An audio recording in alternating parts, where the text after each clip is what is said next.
Hello everyone, it's Mr. Simmerly. Our second week of reading books, and today I'm going to read you another one of my favorites. It's called The Raft, and it's by author-illustrator Jim LaMarche. I think that you're going to enjoy this book because you'll see some of the things that you can do maybe since we can't really get out and do a lot of things, but you can always get outside and explore. So this book may show you some things that you can do outside. So here we go, The Raft by Jim LaMarche.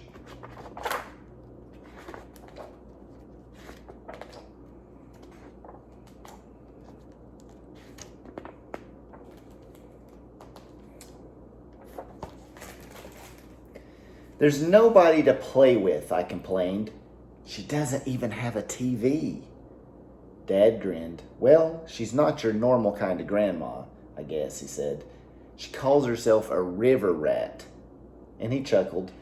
But I promise she'll find plenty for you to do. And you know, I can't take you with me this summer, Nikki. There'll be no kids there, and I'll be spending all my time at the plant. I felt tears starting again, but I blinked really hard and looked out the window. So Nikki's going to have to go live with his grandma for the summer because his dad's working a lot and won't be able to really take care of him.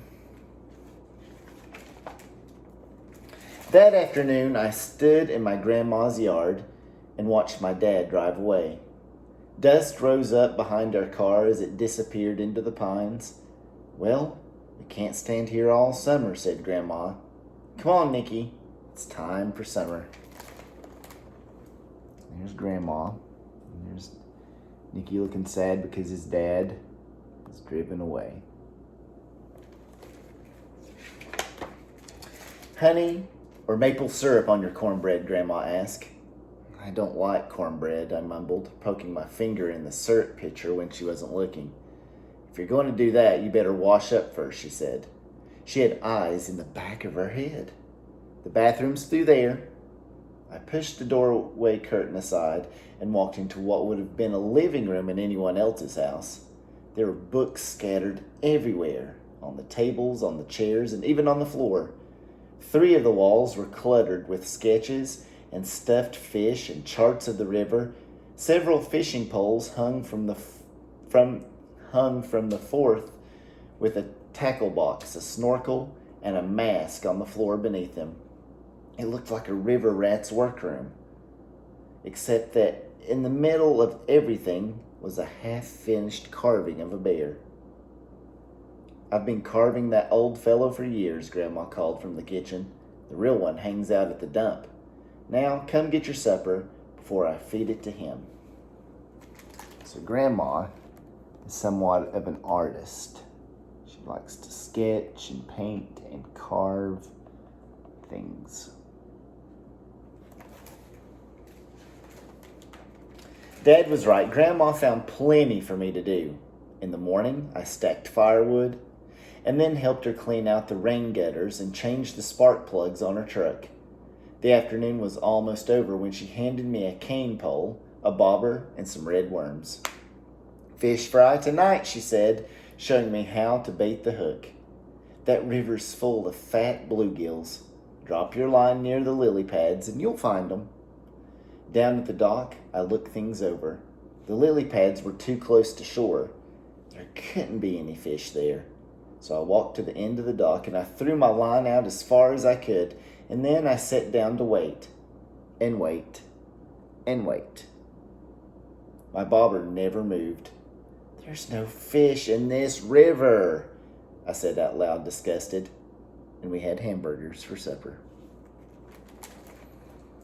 So she's keeping him busy, but Nikki's probably never been outdoors and really probably doesn't know how to fish very well.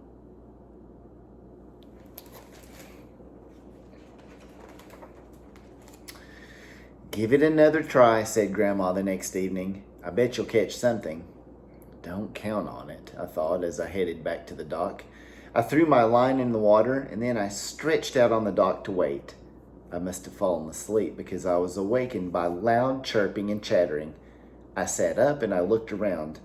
A flock of birds was moving towards me along the river, hovering over something floating on the water. It drifted downstream, closer and closer, until finally it bumped up against the dock. Though it was covered with leaves and branches, now I could tell that it was a raft. What was it doing floating down the river all by itself, I wondered. I reached down and I pushed some of the leaves aside. Beneath them was a drawing of a rabbit. It looked like those ancient cave paintings I'd seen in books, just outlines, but wild and fast and free. I cleaned away more leaves, and it was like finding presents under the Christmas tree. A bear, a fox, a raccoon, all with the wild look of the rabbit. Who had drawn them? I wondered, where had the raft come from? So he fell asleep on the dock, and now he's found a raft with carvings, or paintings, actually.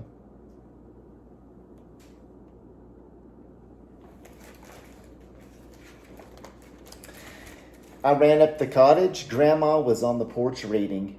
"Do you have some rope I can use?" I asked. "It's in the shed, hun," she said. "Help yourself." She didn't ask me what I needed it for, and I decided not to tell her yet.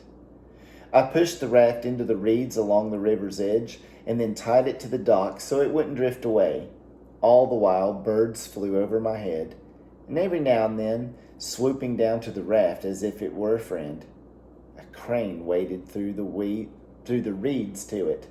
A turtle swam up from the bottom of the river, and the moon had risen yellow over the river by the time I went up to the cottage to go to bed. So he finally has the raft, and I love the different paintings and carvings on it.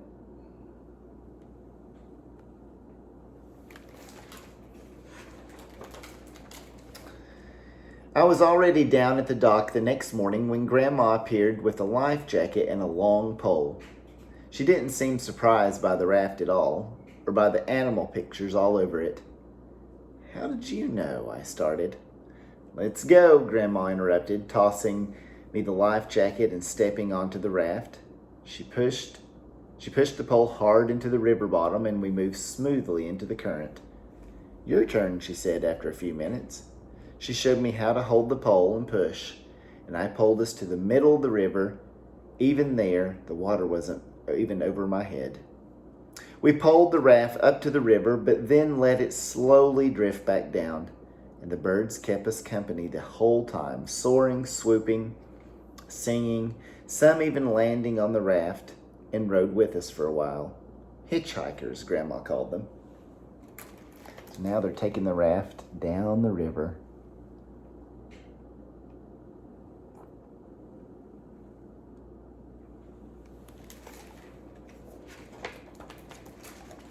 After that, I had little time for anything but the raft. I raced through whatever chores there were, and then ran down to the dock, wondering what animals I would see that day. It wasn't just birds that the raft attracted. One morning, 3 raccoons followed me along the shore. Another time, a turtle climbed on board and spent the morning sunning itself.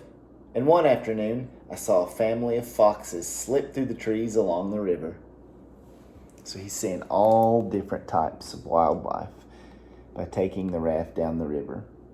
Probably animals he's never seen before, because if you remember, Nikki lives in the city. When the weather turned too hot and sticky to sleep indoors, Grandma helped me put up a small tent on the raft. I lay on top of the cool sheets and read comic books by flashlight until I fell asleep. One night, a noise woke me up, and there, in the moonlight, stood a huge buck. He looked right at me, and then lowered his head to drink, as if I wasn't there at all. I found Grandma the next morning working on her bear carving. "Do you have some extra paper I could draw on?" I asked her. She brought out a big sketch pad and a pouch filled with thick pencils and crayons. "I've been saving these just for you," she said. "Better take these, too. and she held out the snorkel and mask. Never know when they might come in handy on a raft. So there he is, camped out on the raft. And he saw a buck. Pretty cool. So the sun was so hot that afternoon, so I pulled into the shade of a willow and then waited to see what animals the raft would bring. It wasn't long before a great blue heron whooshed down with a crayfish in its bill. I grabbed a pencil and began to sketch. I felt invisible as the bird calmly ate its lunch right in front of me. Then it preened its feathers, looked back up the river, and flew off. That night I showed my drawing to Grandma. "Not bad," she said, "not bad at all." And she tacked it on the wall on top of one of her own sketches. So Nikki's taken the raft down, and a great blue heron has landed on it. And while it was there on the raft, Nikki decided to sketch the bird.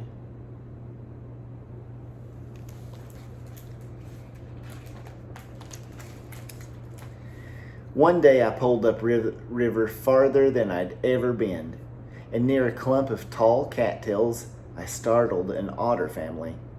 They dove underwater, but as with the other animals, the raft seemed to calm them down, and soon they were playing all around me. Grandma had been right about the mask and snorkeling come in handy. I slipped them on and then hung my head over the raft and watched the otters play, chasing fish, chasing each other, and sometimes just chasing their own tails. I kept very still, but they didn't seem to mind me watching. They played keep away with a small stone and then tug of war with a piece of rope. It was like they were showing off for me. They even let me feed them right out of my hand. This is probably my favorite illustration in the book. I'm bending down, feeding the otters.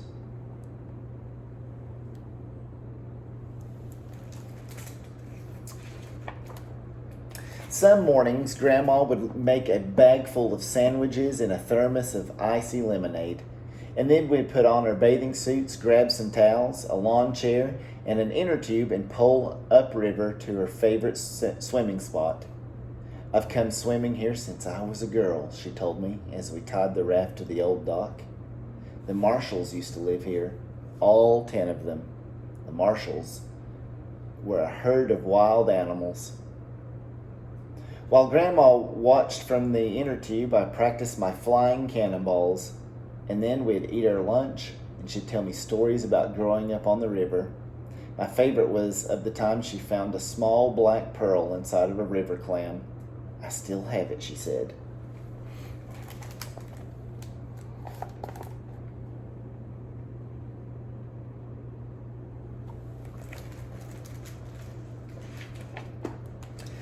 Somehow on the river, it seemed like summer would never end.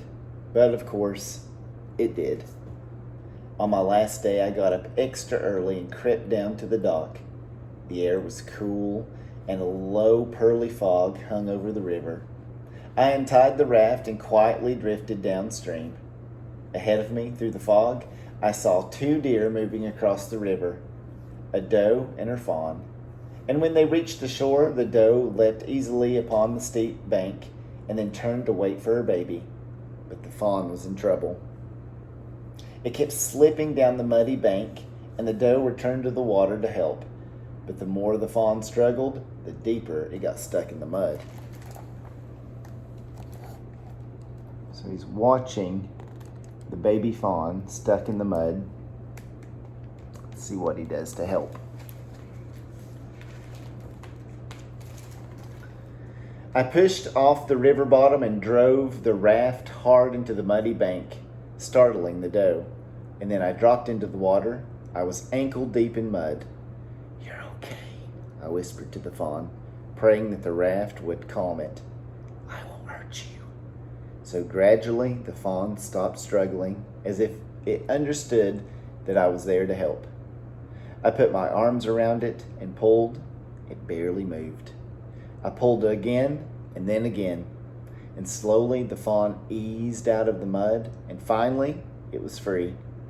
Carefully, I carried the fawn up the bank to its mother. So he's rescued the baby fawn out of the mud and gently carried it up to its mother.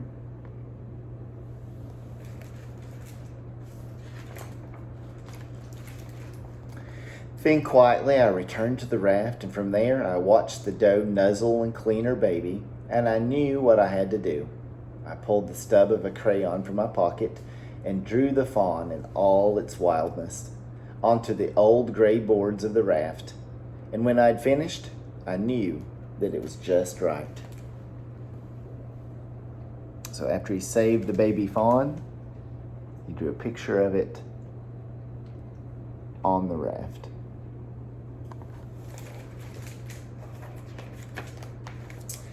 After supper, I showed Grandma my drawing of the fawn and I told her my story. "It's perfect," she said, "but we need to do one more thing." And she hurried up to the cottage, and when she came back, she had tubes of oil paint and 2 brushes. Grandma helped me trace my drawing with the oil paint, which soaked deep into the wood. "That'll keep it," she said. "Now you'll always be a part of the river." "Just like you, Grandma," I told her. "A river rat." And Grandma laughed, "Just like me." And she agreed.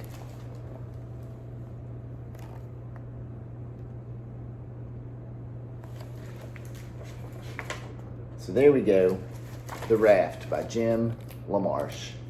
The reason I love this book is when I was growing up, I lived outside a lot of the time.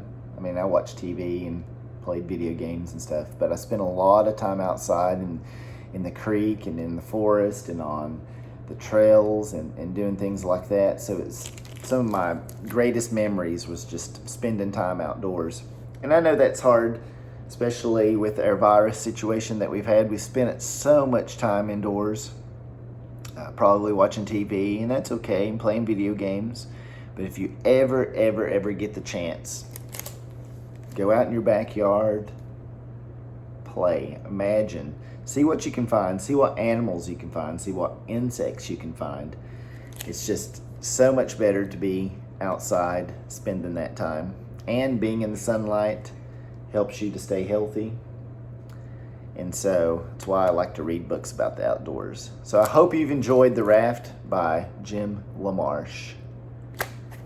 I will talk to you very soon. I hope to see you guys in person soon. Fingers crossed that may happen soon. So we never can tell. We don't know from week to week, but hopefully we'll see you soon. If you need me for anything, you can leave a message on Flipgrid. You can email me at simmerlyc@jcschools.org. I will see you very soon. Mr. Simmerly, out.